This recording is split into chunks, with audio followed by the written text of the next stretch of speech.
Добрый вечер. В эфире информационный выпуск Амшикшара. Коротко о темах в сегодняшнем выпуске.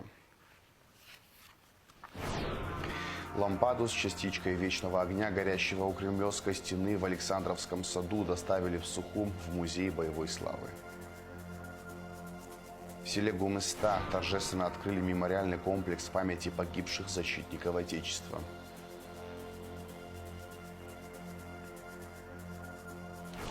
Генеральная репетиция торжественного марша парадного расчета Министерства обороны прошла у памятника неизвестному солдату в Сухуме. В Москве на Манежной площади начал работу международный пресс-центр, где работают журналисты из разных стран, в том числе и наши корреспонденты. Частичку вечного огня доставили в Сухум. В рамках международной акции «Огонь памяти» почетный караул 7-й военной базы Министерства обороны Российской Федерации передал музею боевой славы лампаду с частичкой вечного огня, горящего у Кремлевской стены в Александровском саду на могиле неизвестного солдата.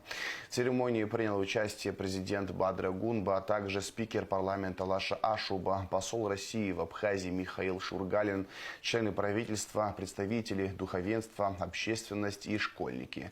Репортаж Алики Трапш. Военнослужащие 7-й российской военной базы, дислоцированной в Абхазии, торжественно передают почетному караулу Минобороны Абхазии лампаду с частичкой вечного огня, горящего у Кремлевской стены в Александровском саду на могиле неизвестного солдата. Частичку огня доставили в Сухум представители общероссийского движения «Народный фронт России». Цель акции – сохранить память о тех, кто отдал свою жизнь за свободу и мир. Мы собрались, чтобы отдать дань памяти воинам, погибшим на фронтах Великой Отечественной войны. Мы гордимся своими героями, имена которых навсегда вписаны в летопись Великой Победы. Международная акция «Огонь памяти», в которой присоединилась сегодня и Абхазия, объединяет поколения и народы, напоминая нам о высокой цене, которую заплатили миллионы людей. Это очень важно для сохранения исторической памяти. Хочу поздравить граждан нашей страны с этой великой победой. Победа, которая дала нам шанс жить и развиваться. Символ памяти, бессмертия и победы – неугасающее пламя, которое вот уже много лет горит в честь героев Великой Отечественной войны. Организаторы международной патриотической акции «Огонь памяти» представительство Россотрудничества совместно с Музеем боевой славы при поддержке администрации президента Абхазии, Минобороны Республики и посольства России. Мы все знаем, что 17,5 тысяч жителей Абхазии не вернулись с фронтов Великой Отечественной войны. 55 тысяч приняли участие, 23 героя Советского Союза, 3 полных кавалера Ордена Славы и многие остальные, награжденные медалями и орденами, для нас как бы являются мостом к той памяти, которую мы храним в наших сердцах, и является мостом между нашими военными, которые сейчас сражаются на фронтах специальной военной операции и которые совсем недавно освободили Курскую землю от украинских нацистов. Мы всегда будем признательны абхазским добровольцам, которые, начиная с 2014 года, защищали идеи, которые разделяют наши народы и которые сейчас успешно воюют в этой зоне. Передача частички вечного огня символизирует вечную память о подвигах предков, о тех, кто сражался за Родину. Этот акт напоминает нам о важности сохранения исторической памяти, ее передачи из поколения в поколение. Хотелось бы отметить, что в этом году, благодаря поддержке российских и абхазских партнеров, в республике проходит беспрецедентное количество культурно-гуманитарных акций, прежде всего посвященных Великой Победе. В состав делегации Народного фронта России, доставившей частичку вечного огня в Абхазию, входят сенатор России, гроссмейстер, член Центрального штаба Народного фронта, участник команды Путина Сергей Корякин, руководитель регионального фронта в Республике Крым Алла Вертинская и актер, режиссер, участник Народного фронта Тимур Тания. В 2025 году акция уже охватывает 20 государств Европы, Азии и Африки. Сопровождает «Вечный огонь» по России и в других странах участники команды Путина. И мне очень приятно быть в их числе, и для меня это большая честь. Отдельно хотел бы поблагодарить братский народ Абхазии за то, что помогают России отстаивать свой международный суверенитет.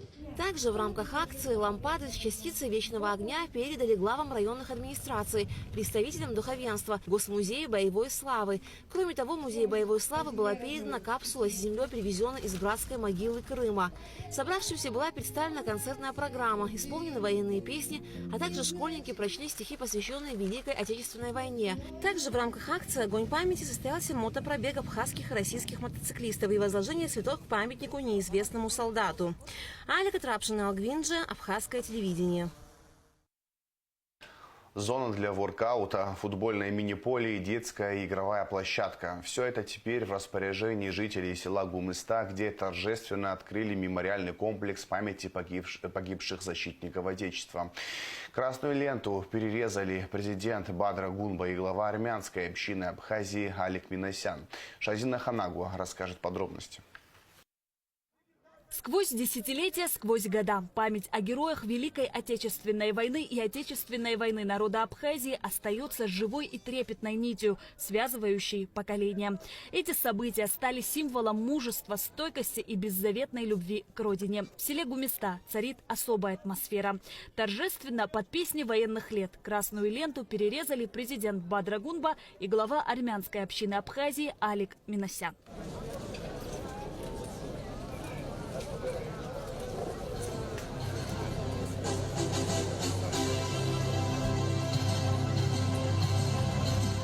Мемориальный комплекс стал живым свидетельством подвига, чье мужество спасало мир. Это не просто событие, это личная благодарность, чтобы дети, внуки и правнуки знали, чьими руками ковалась победа. Мероприятие посетили посол России в Абхазии Михаил Шургалин, спикер парламента Лаша Ашуба, члены правительства, депутаты, общественность республики.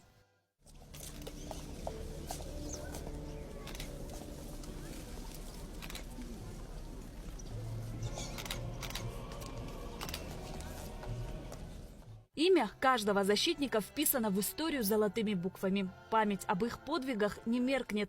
Великая Отечественная война и Отечественная война народа Абхазии прошла через судьбы многих людей. И практически каждая семья хранит реликвии того периода. Вспоминает родственников, которые принимали участие как в боевом, так и в трудовом пути к победе.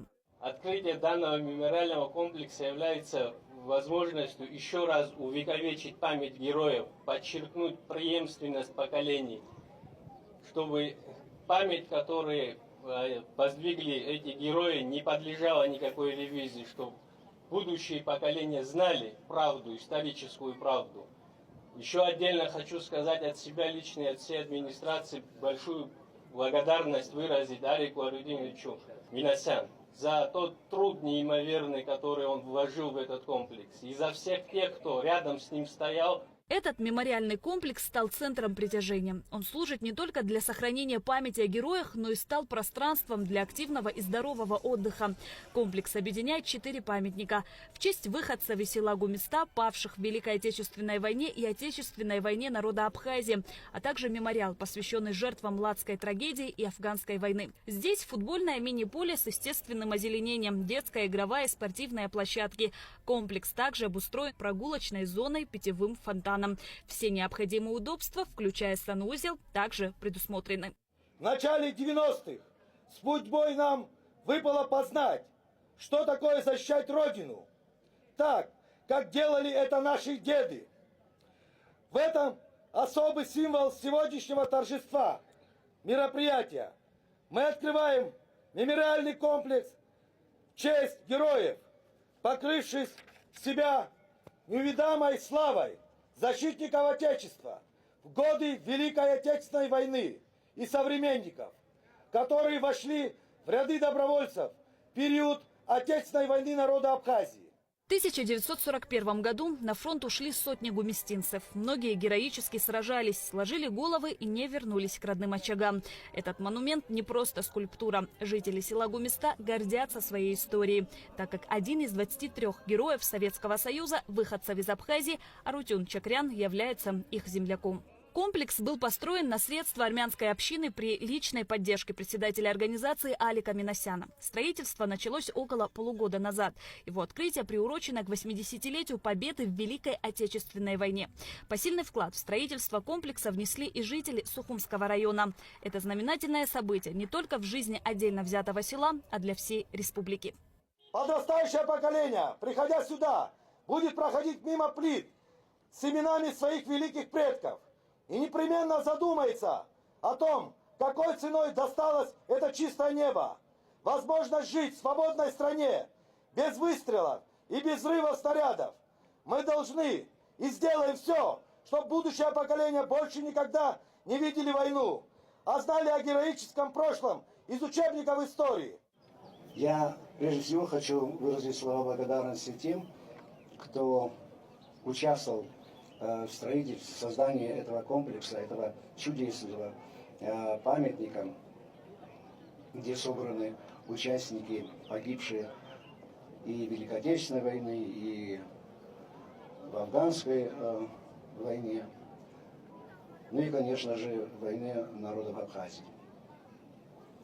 Огромное спасибо всем, кто в этом участвовал. Выступая на церемонии открытия, президент Бадра Гунба поздравил всех с Днем Великой Победы и подчеркнул важность сохранения памяти о героях. Глава государства также выразил благодарность армянской общине за их вклад в создание мемориального комплекса. Сегодня знаменательное событие – открытие мемориального комплекса.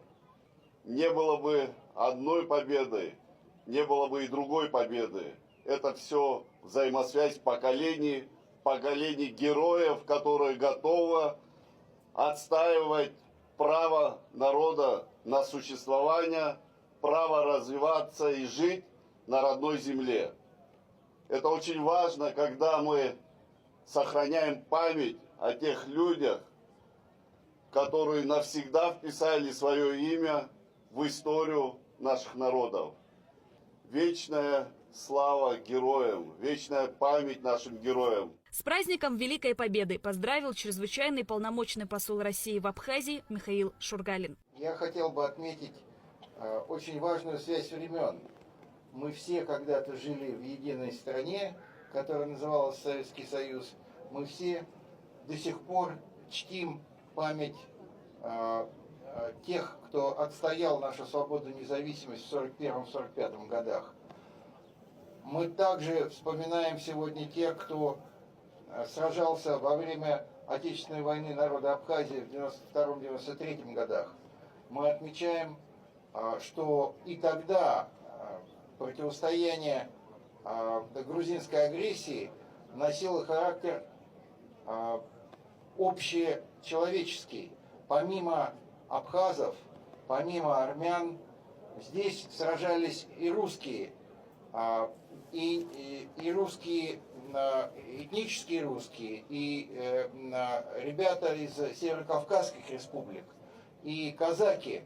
Очень важно, что память об этом братстве, боевом братстве, хранится в сердцах и россиян, и жителей Абхазии. В рамках торжественного открытия мемориального комплекса состоялся праздничный концерт. Звучали песни военных лет, стихи. Это были не просто литературные строки. Это боль и гордость, слезы и сила, память и благодарность, застывшие в словах. День Победы. Это гордость всей страны. Это мир над головой. Это значит нет войне. Да будет мир! В завершении мероприятия всем, кто принимал участие в строительстве, были вручены благодарственные письма. Шазина Ханагуа, Амра Зарандия, Налк Винджи, Сергей Каджая, Абхазское телевидение. В Ачемчере торжественно открыли памятник герою Советского Союза Варламу Габлия. В церемонии приняли участие президент Бадра Гунба, вице-президент Беслан Биглава, спикер парламента Лаша Шуба, руководитель администрации президента Беслан Эшба. Они возложили цветы к подножию памятника Варлама Габлия. Новый памятник установлен рядом с памятником воинам, павшим в 1941-1945 годах. Здесь же была развернута выставка архивных фотографий Варлама Габлия Габле документов военных лет, которые будут переданы в местный музей. Старший сержант, герой Советского Союза Варлам Габле воевал на Южном, Северокавказском, Закавказском, 4-м и 3-м украинских фронтах. В марте 1945 года под городом Эстергом, Венгрия, 4 суток вел бой в составе батальона в отрыве от главных сил бригады.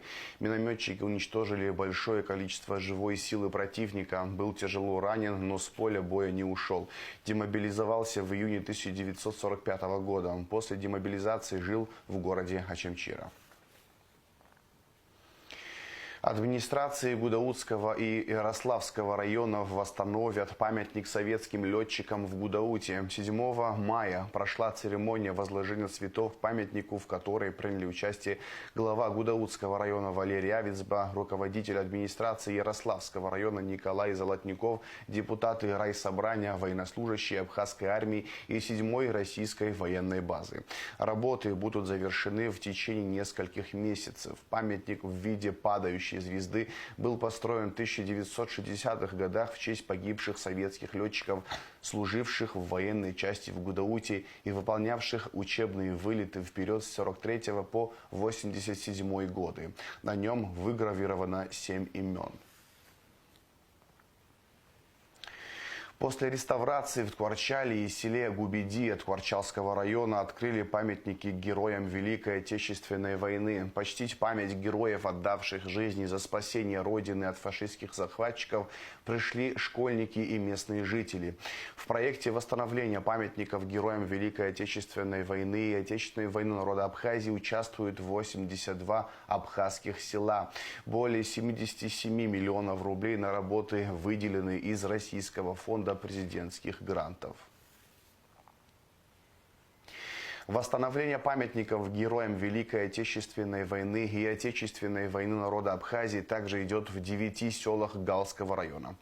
Ход работ оценивает специальная комиссия. Особое внимание уделяется сохранению исторической ценности мемориалов и участию местных жителей. Работы выполняются добросовестно и в срок. Большая часть объектов будет полностью готова к 9 мая. Наша организация получила поддержку фонда президентских грантов, и в рамках этого проекта мы сейчас поддержали восстановление памятников в 82 селах Абхазии. Ну, во-первых, когда мы принимали решение о финансировании сел, то мы опирались на заявки, которые пришли из сел. То есть сами жители говорили, какой памятник они хотят восстановить, что они хотят сделать. И мы очень рады, что в эту работу включились все жители, что это получилась такая реальная народная стройка, когда и старый, млад, все вместе, каждый делал какую-то посильную работу для того, чтобы к 9 мая успеть привести в порядок все эти места и вспомнить всех тех, кто погиб, защищая наше мирное небо. Памятник землякам-героям Великой Отечественной войны открыли в поселке Цандрепш. Камень на месте будущего памятника был заложен местными жителями еще в 2015 году.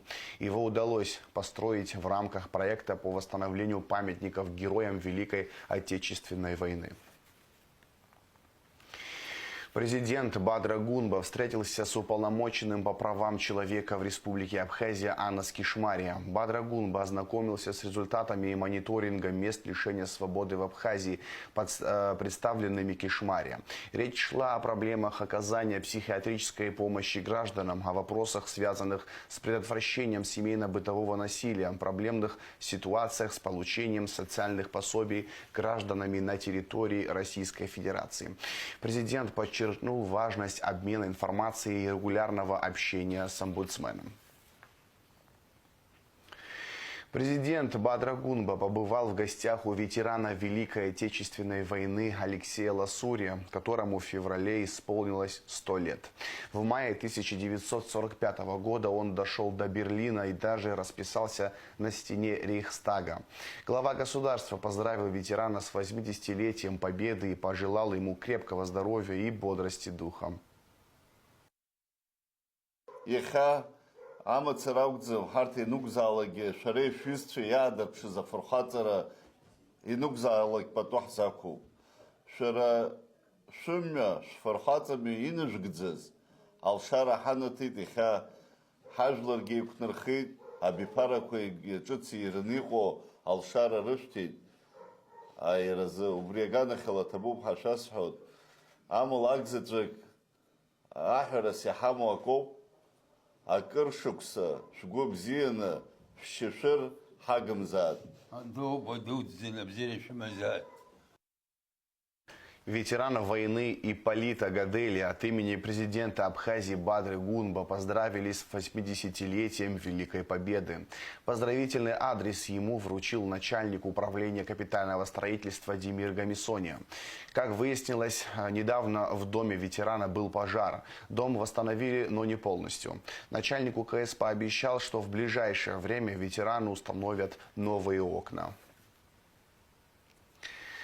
Сотрудники ГСО поздравили ветерана Великой Отечественной войны Марию Ломакину, которой в этом году исполнилось 97 лет.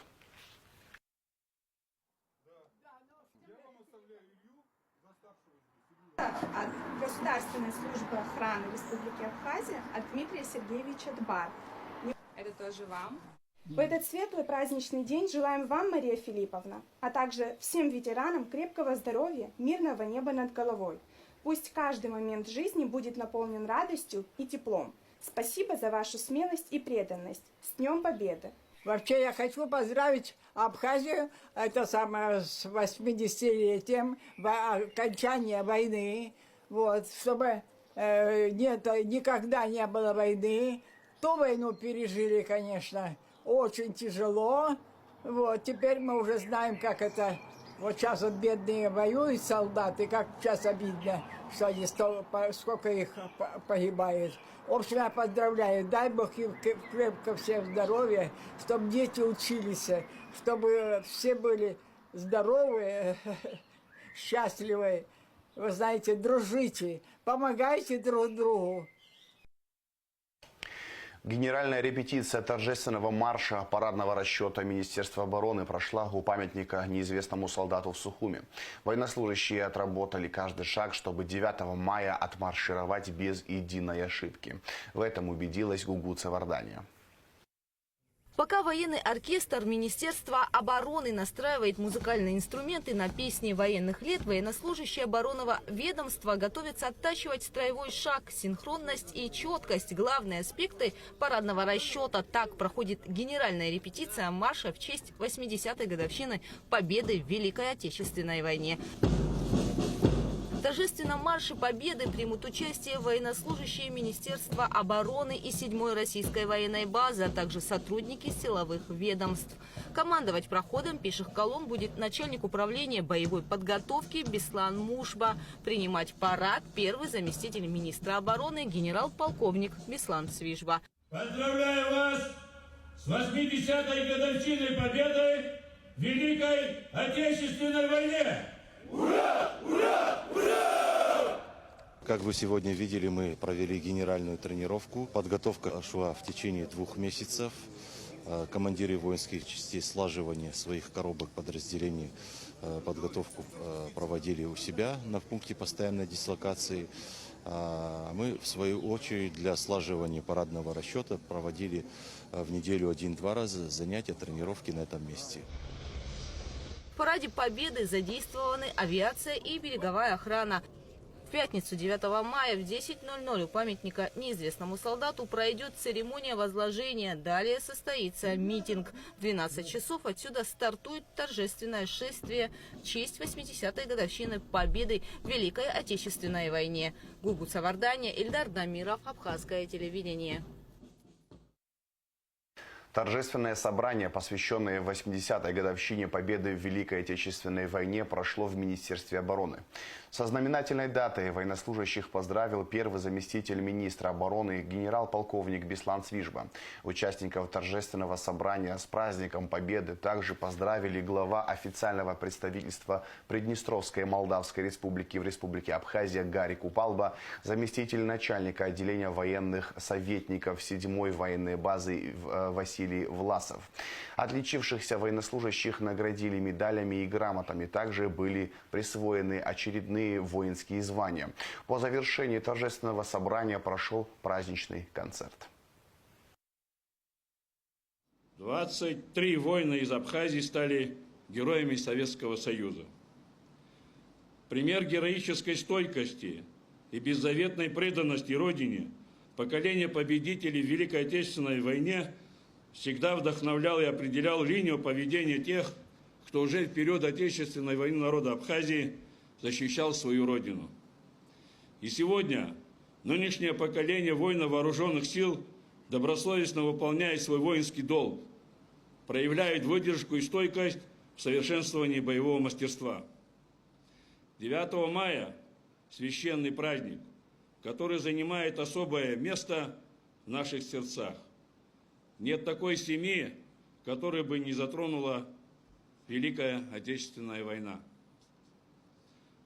Мы чтим память тех, кто отдал жизнь в борьбе с фашизмом.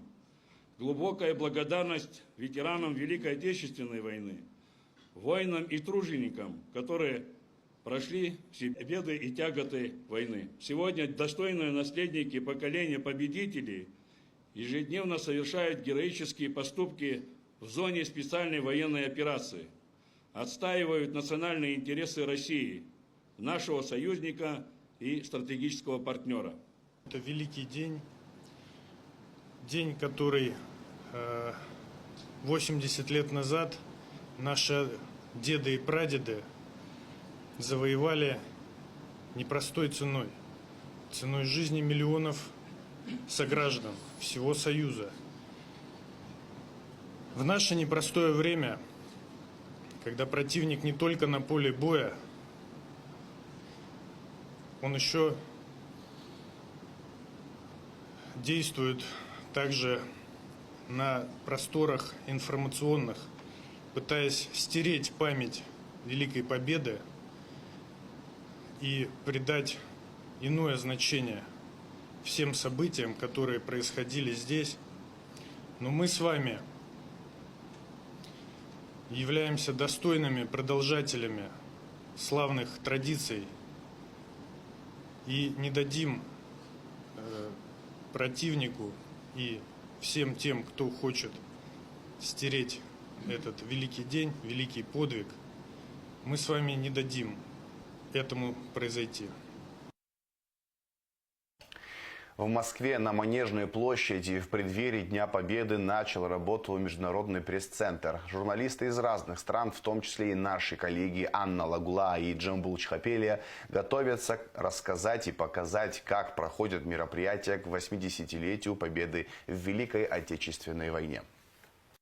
Международный пресс-центр на Манежной площади. Здесь собрались журналисты из разных уголков света. До парада осталось 2 дня, потому суета внутри центра постепенно увеличивается. Все события будут транслироваться онлайн из этого места, и абхазское телевидение является частью этой ответственной и слаженной работы. Десятки журналистов из разных стран собрались в историческом здании Большого Манежа, построенном в 1817 году в честь 5-летия войны 1812 года. Это федеральный памятник, и уже в 4-й раз он принимает Международный пресс-центр для освещения юбилейных мероприятий и в этом году, посвященных 80-летию Победы в Великой Отечественной войне 1941-1945 годов. В здании 5 этажей. Зал на 1-м этаже снабжен всей необходимой техникой для работы. Компьютеры, подключенные к скоростному Wi-Fi, принтеры для печати рабочих материалов. Единомоментное, это большое многофункциональное пространство, может принять свыше 2500 журналистов из разных стран. Здесь 400 рабочих позиций вместе с компьютерами. Именно отсюда, из здания Большого Манежа, при поддержке ВГТРК транслируются материалы с различных торжеств на весь мир. Если вы обратите внимание, за моей спиной и по всему периметру экраны, на которых транслируется инфоканал.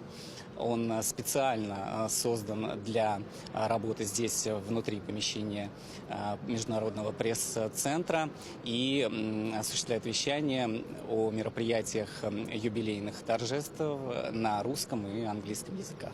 Помимо рабочей зоны в 5-уровневом здании имеются зоны отдыха. Услуги здесь бесплатны для всех сотрудников прессы. Есть стенды партнеров различные для того, чтобы наши гости могли отдохнуть между мероприятиями. Есть также ресторан, то есть все необходимые условия для журналистов. В здании манежа имеется специальная площадка для проведения всех видов мероприятий, брифингов, торжеств и других событий. Здесь собираются все журналисты, отсюда они отправляются на юбилейные мероприятия, сюда они возвращаются. Здесь они общаются со своими студиями, редакциями в разных уголках мира.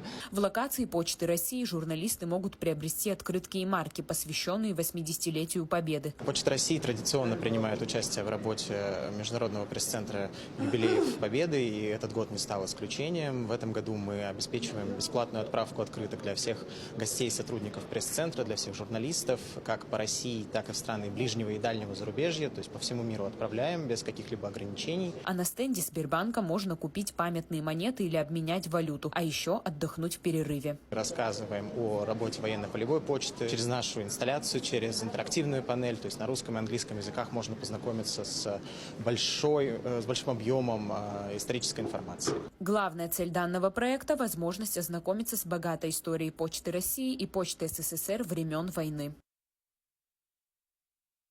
Следует отметить интересный факт, связанный с работой Почты России времен Великой Отечественной войны. Например, более 300 почтальонов военно-полевой почты были награждены званием Героя Советского Союза. Также с партизанскими отрядами работали почтовые голуби, то есть голуби были партизанами и доставляли десятки, сотни, тысячи донесений. И таких фактов на самом деле очень-очень много. На одном из этажей РЖД посвятил свой стенд железнодорожникам, которые обеспечивали бесперебойные поставки вооружения на фронт. Внутри кабины импровизированного паровоза стоит симулятор. С его помощью можно почувствовать себя машинистом времен Великой Отечественной войны. Работа в пресс-центре активно продолжается, ровно так же, как и подготовка к Параду Победы. Журналисты заполняют комнаты с компьютерами и готовят свои репортажи для эфира. И мы продолжаем свою работу. Анна Лагвилава, Джамбул Чхапелия для Абхазского телевидения из Москвы. Делегация Минобороны Абхазии во главе с министром Владимиром Ануа отбыла в российскую столицу для участия в торжественных мероприятиях, посвященных 80-летию Победы в Великой Отечественной войне. В рамках визита 8 мая состоится встреча Владимира Ануа с министром обороны России Андреем Белоусовым. В параде Победы на Красной площади примет участие и секретарь Общественной палаты Абхазии, председатель республиканского движения «Матери Абхазии за мир и социальную справедливость» Гули Кичба. Официальное приглашение поступило от секретаря Общественной палаты Российской Федерации Лидии Михеевой. 9 мая в Сухуми пройдет акция «Бессмертный полк». Начало сбора колонны в 10 часов 30 минут на площади Свободы у здания бывшего Совмина. Колонна Бессмертного полка пройдет от площади Свободы по улице Гулия до проспекта Леона, а затем к набережной Махаджиров, откуда направится в сторону памятника неизвестному солдату. Организаторами акции выступают представительства Россотрудничества в Абхазии совместно с Государственным музеем боевой славы, посольством России в Абхазии при поддержке администрации Сухума, Госкомитета по делам молодежи и спорту и Абхазского госуниверситета. За 4 месяца текущего года в бюджет Абхазии поступило налоговых платежей на сумму 1 миллиард 687 миллионов рублей при плане в 1 миллиард 543 миллиона. Выполнение составило 109%.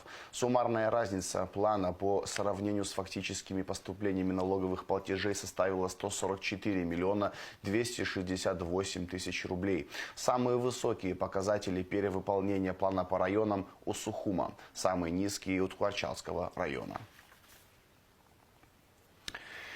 7 мая с 16 до 18 часов будет частично ограничено движение автотранспорта на повороте на Старый поселок в Сухуме, сообщает столичная администрация.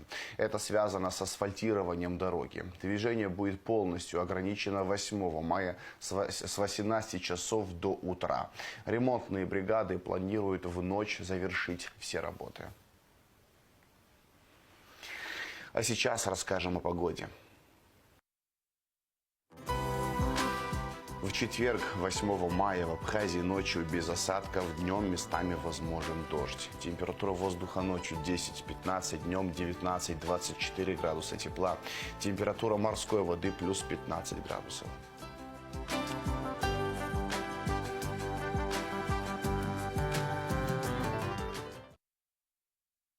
На этом информационный выпуск Амшекшара подошел к концу. Всего хорошего. До свидания.